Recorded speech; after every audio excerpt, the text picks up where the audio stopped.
रविंद्रनाथ टैगोर द्वारा लिखित कहानी अनाथ। गांव की किसी एक अभागिनी के अत्याचारी पति के तिरस्कृत कर्मों की पूरी व्याख्या करने के बाद पड़ोसिन तारामती ने अपनी राय संक्षेप में प्रकट करते हुए कहा, आग लगे ऐसे पति के मुंह में। सुनकर जयगोपाल बाबू की पत्नी शशिकला को बहुत बुरा लगा और ठेस भी पहुंची। उसने जवाब में तो कुछ नहीं कहा, पर अंदर ही अंदर सोचने लगी कि पति जाति के मुख में सिगरेट सिगार के अलावा और किसी तरह की आग लगना या कल्पना करना कम से कम नारी जाति के लिए किसी भी अवस्था में शोभा नहीं देता। शशिकला को गुमसुम बैठा देखकर कठोर हृदय तारामती का उत्साह दूना हो गया।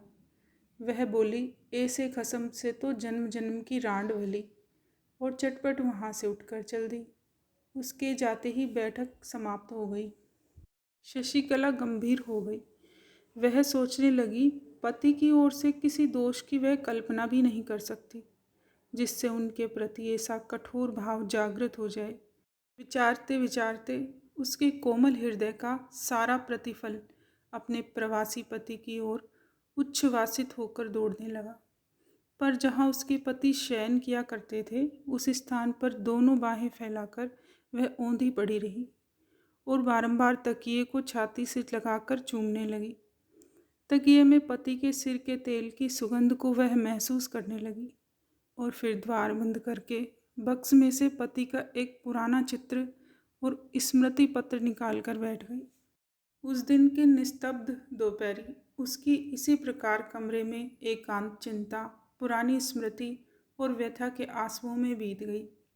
शशिकला और जयगोपाल बाबू का दाम्पत्य जीवन कोई नया हो सो बात नहीं है। बचपन में शादी हुई थी और इस दौरान में कई बाल बच्चे भी हो चुके थे। दोनों ने बहुत दिनों तक एक साथ रहकर साधारण रूप में दिन काटे। किसी भी ओर से इन दोनों के अपरिमित स्नेह को देखने कभी कोई नहीं आया। लगभग 16 वर्ष की एक लंबी अवधि बिताने के बाद उसके पति को महज काम धाम ढूंढने के लिए अचानक परदेश जाना पड़ा और विच्छेद ने शशि के मन में एक प्रकार का प्रेम का तूफान खड़ा कर दिया। विरह बंधन में जितनी खिंचाई होने लगी, कोमल हृदय की फांसी उतनी ही कड़ी होने लगी। इस ढीली अवस्था में जब उसका अस्तित्व भी मालूम नहीं पड़ा, तब उसकी पीड़ा अंदर से टीसे मारने लगी। इसी से इतने दिन बाद, इतनी आयु में बच्चों की माँ बनकर शशिकला आज बसंत की दोपहरिया में निर्जन वन में विरह सैया पर पड़ी नववधू का सा सुख स्वप्न देखने लगी। जो स्नेह अज्ञात रूप जीवन के आगे से बह चला गया है, सहसा आज उसी के भीतर जाकर मन ही मन बहाव से विपरीत तैरकर पीछे की ओर बहुत दूर पहुंचना चाहती है, जहां स्वर्णपुरी में कुंज वनों की भरमार है और स्नेह की उन्माद अवस्था। किंतु उस अतीत के स्वर्णिम सुख में पहुंचने का अब उपाय क्या है, फिर स्थान कहाँ है, सोचने लगी। अब की बार जो वह पति को पास पाएगी, तब जीवन की इन शेष घड़ियों को और बसंत की आभा भी निष्फल नहीं होने देगी।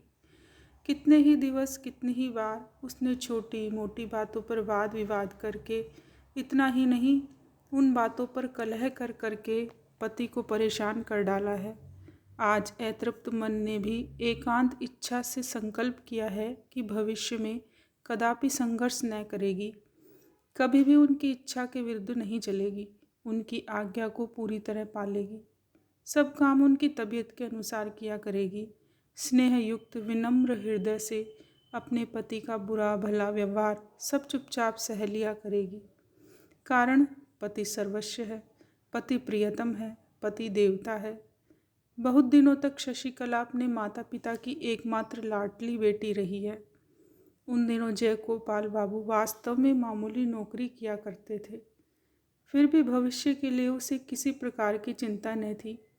गांव में जाकर पूर्ण वैभव के साथ रहने के लिए उसके ससुर के पास पर्याप्त मात्रा में चल अचल संपत्ति थी।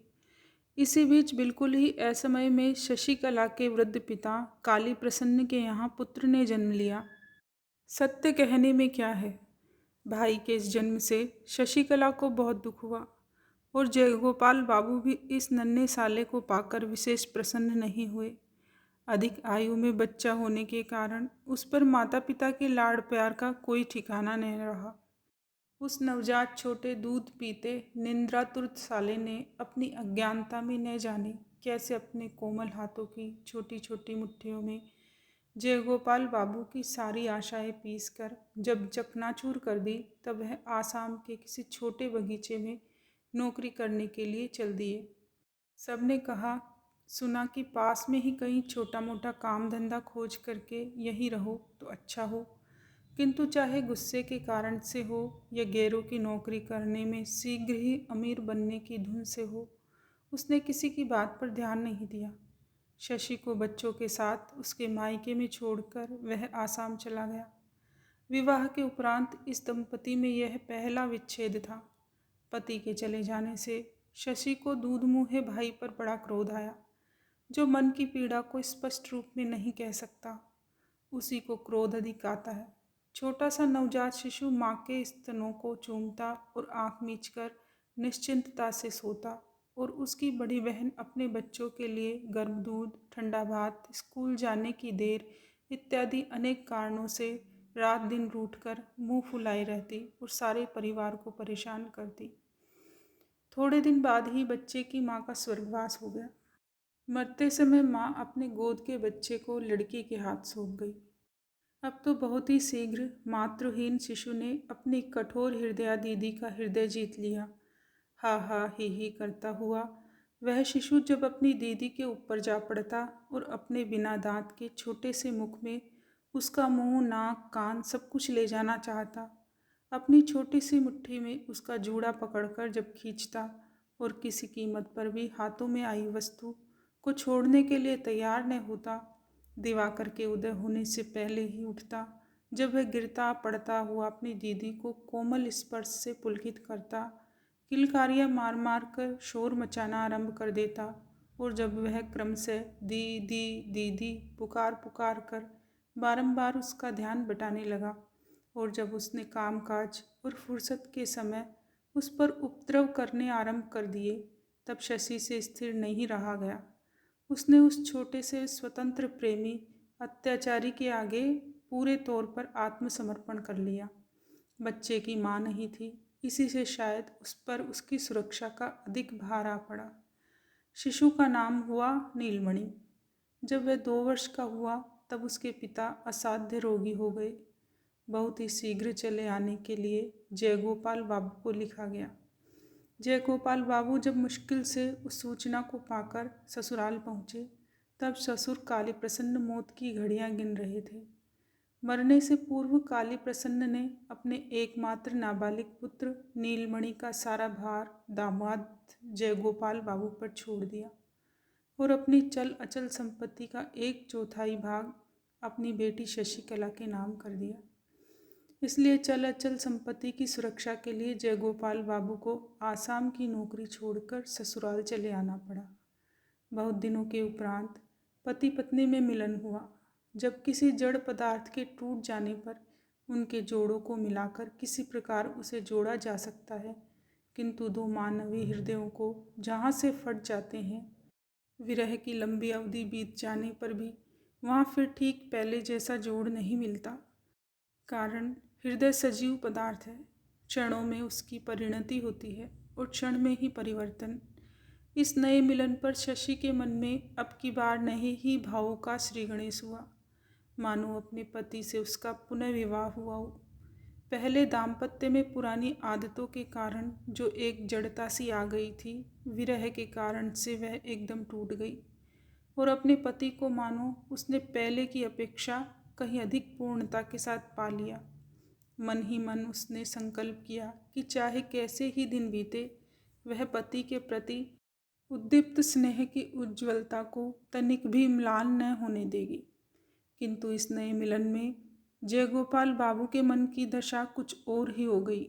इससे पूर्व जब दोनों अविच्छेद रूप से एक साथ रहा करते थे, जब पत्नी के साथ उसके पूरे स्वार्थ और विभिन्न कार्यों में एकता का संबंध था, जब पत्नी के साथ उसके जीवन का एक नित्य सत्य हो रही थी, और जब वह उसे पृथक करके कुछ करना चाहते थे, तो दिनचर्या की राह में चलते चलते अवश्य उनका पांव अकस्मात गहरे गर्त में पड़ जाता।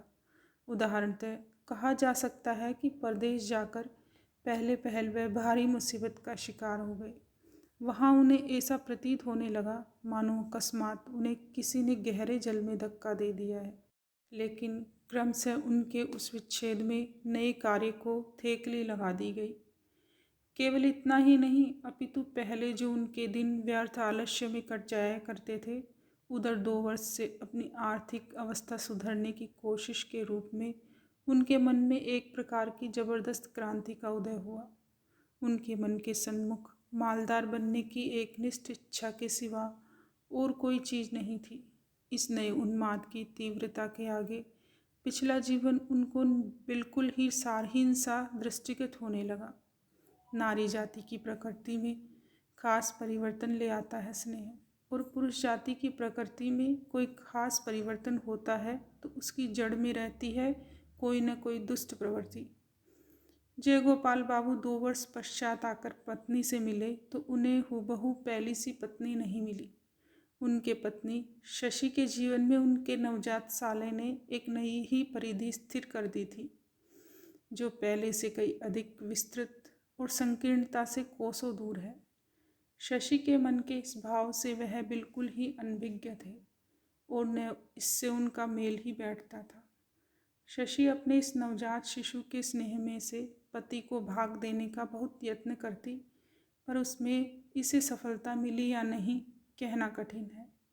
शशि नीलमणि को गोदी में उठाकर हंसती हुई पति के सामने आती और उनकी गोद में देने की चेष्टा करती, किंतु नीलमणि पूरी ताकत के साथ दीदी के गले से चिपट जाता और अपने संबंध की तनिक भी परवाह न करके दीदी के कंधे से मुंह को छिपाने का प्रयत्न करता। शशि की इच्छा थी कि उसके इस छोटे से भाई को मन बहलाने की जितनी ही प्रकार की विद्या आती है, सबकी सब बहनोई के आगे प्रकट हो जाए। लेकिन न तो बहनोई ने इस विषय में कोई आग्रह दिखाया और न साले ने ही कोई दिलचस्पी दिखाई। जयगोपाल बाबू की समझ में यह बिल्कुल न आया कि इस दुबले पतले चौड़े माथे वाले मनहूस सूरत काले कलूटे बच्चे में ऐसा कौन सा आकर्षण है जिसके लिए उस पर प्यार की इतनी फिजूल खर्ची की जा रही है। प्यार की सूक्ष्म से सूक्ष्म बातें नारी जाति चट से समझ जाती है। शशि तुरंत ही समझ गई कि जयगोपाल बाबू को नीलमणि के प्रति कोई खास रुचि नहीं है और वह शायद मन से उसे चाहते भी नहीं हैं। तब से वह अपने भाई को बड़ी सतर्कता से पति की दृष्टि से बचाकर रखने लगी। जहाँ तक हो सकता जयगोपाल की विराग दृष्टि उस पर नहीं पड़ने पाती, और इस प्रकार वह बच्चा उस अकेली का एकमात्र स्नेह का आधार बन गया। उसकी वह इस प्रकार देखभाल रखने लगी जैसे वह उसका बड़े यत्न से इकट्ठा किया हुआ गुप्त धन है। सभी जानते हैं कि स्नेह जितना ही गुप्त हो और जितना ही एकांत का होता है उतना ही तेज हुआ करता है। नीलमणि जब कभी रोता तो जयगोपाल बाबू को बहुत ही झंझलाहट आती, अतः शशि झट से उसे छाती से लगाकर खूब प्यार कर करके हंसाने का प्रयत्न करती। खासकर रात को उसके रोने से यदि पति की नींद उचटने की संभावना होती और पति यदि उस रोते हुए शिशु के प्रति हिंसात्मक भाव से क्रोध या घृणा जाहिर करता हुआ तीव्र स्वर में चिल्ला उठता, तब शशि मानो अपराधिनी सी संकुचित और अस्थिर हो जाती और उसी क्षण उसे गोदी में लेकर दूर जाकर प्यार के स्वर में करती, सो जा मेरे राजा बाबू, सो जा, और वह सो जाता। बच्चों बच्चों में बहुधा किसी न किसी बात पर झगड़ा हो ही जाता है। शुरू शुरू में ऐसे अवसरों पर शशि अपने भाई का पक्ष लिया करती थी, कारण उसकी माँ नहीं है।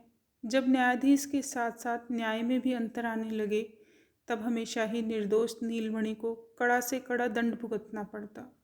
यह अन्याय शशि के हृदय में तीर के समान चुभ जाता और इसके लिए वह दंडित भाई को अलग ले जाकर उसे मिठाई देकर, खिलौने देकर, गाल चूम करके दिलासा देने का प्रयत्न किया करती।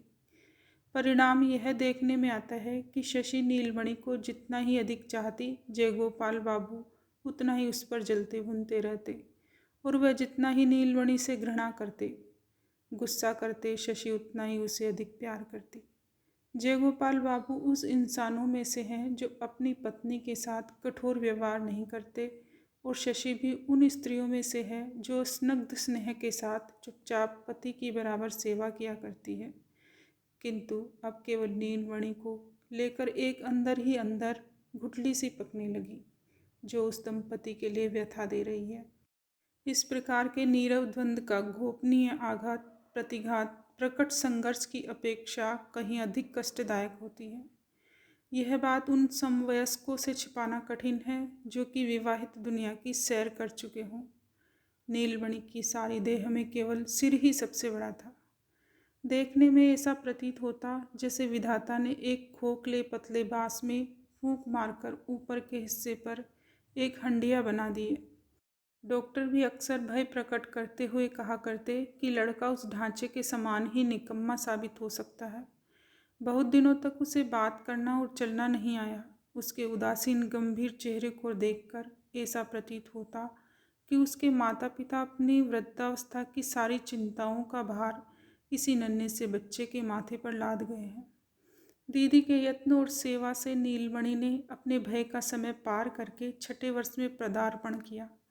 कार्तिक में भैया दूज के दिन शशि ने नीलमणि को नए नए बढ़िया वस्त्र पहनाए, खूब सज धज के साथ बाबू बनाया और उसके विशाल माथे पर टीका करने के लिए थाली सजाई।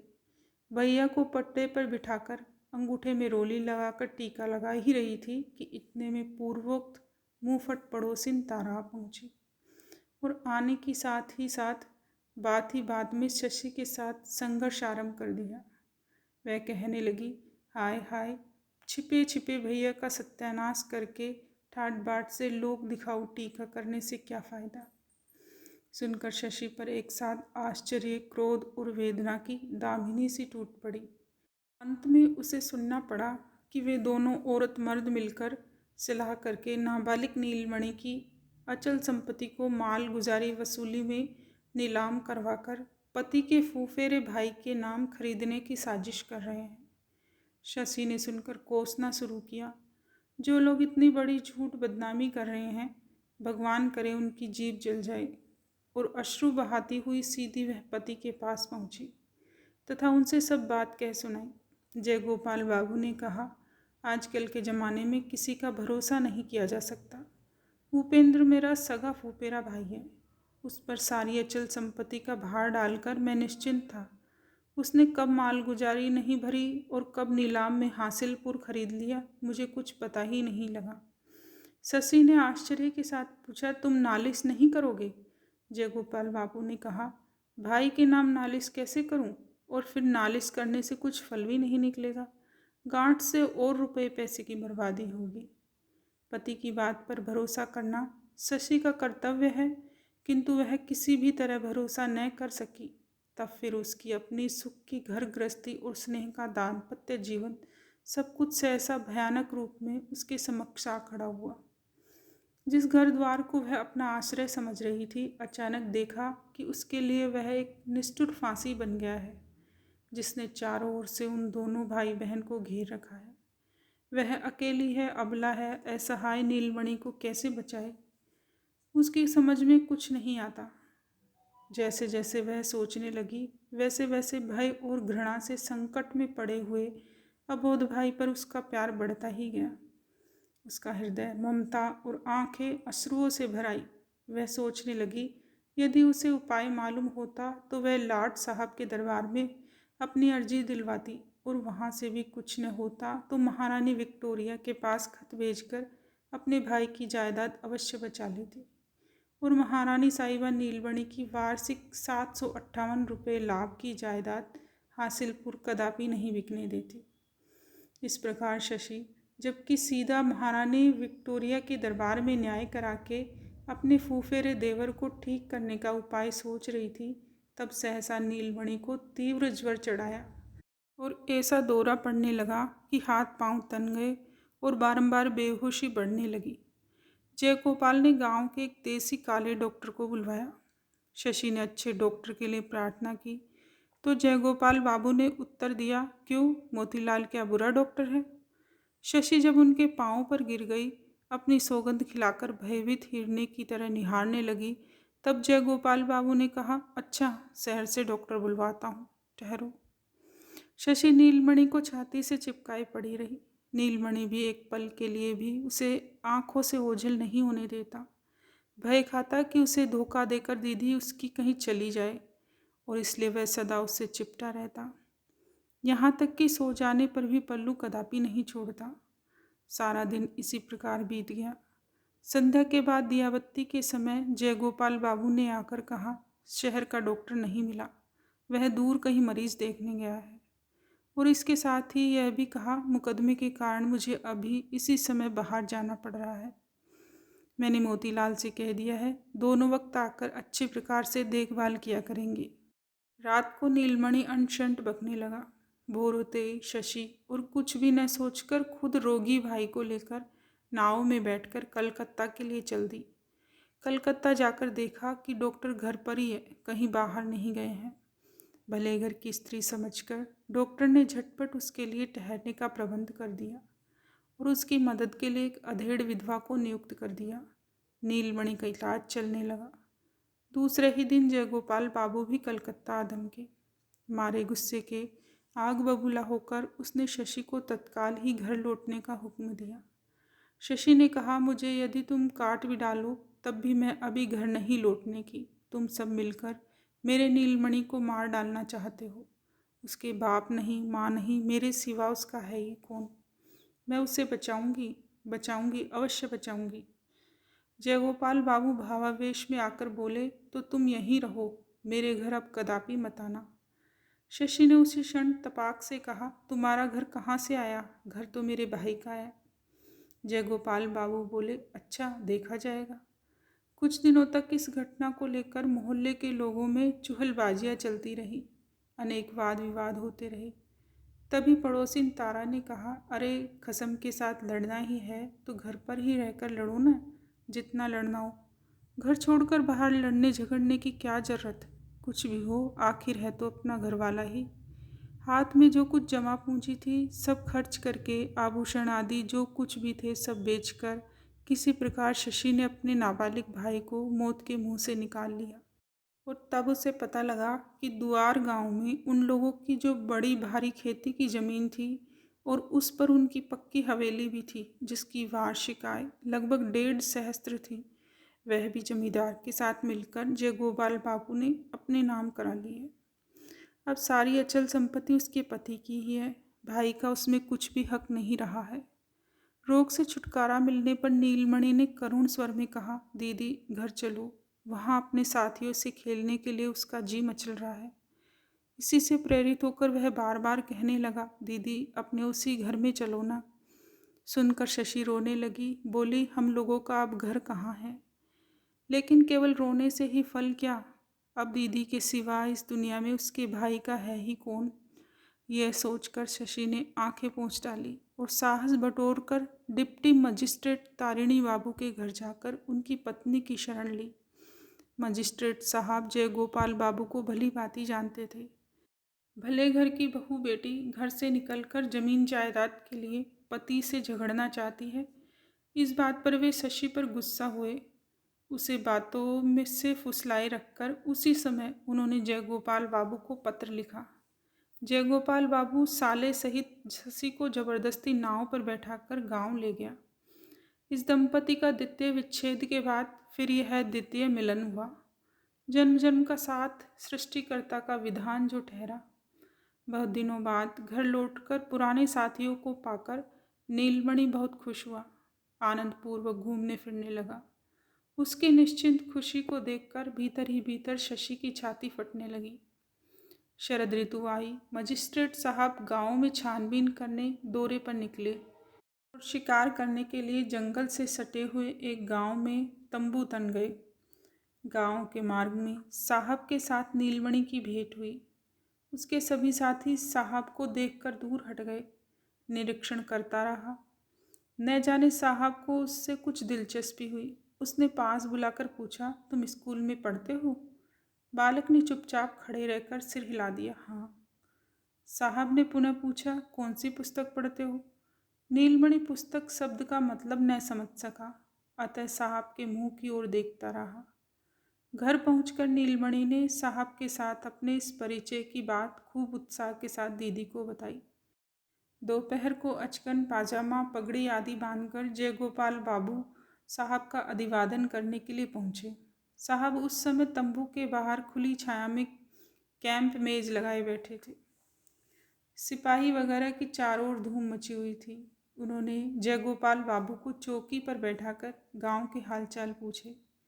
जयगोपाल बाबू सर्वसाधारण गांव वालों के सामने जो इस प्रकार बड़प्पन का स्थान घेरे बैठा है, इसके लिए वह मनी मन फूला नहीं समा रहा है। उसके मन में बार बार यह विचार उठ रहे थे कि इस समय चक्रवर्ती और नंदी घराने का कोई आकर देख जाता तो कितना अच्छा होता। इतने में नीलमणि को साथ लिए अवगुंठन थाने एक स्त्री सीधी साहब के सामने आकर खड़ी हो गई। बोली, साहब आपके हाथ में मैं इस अनाथ भाई को सौंप रही हूँ, आप इसकी रक्षा कीजिए।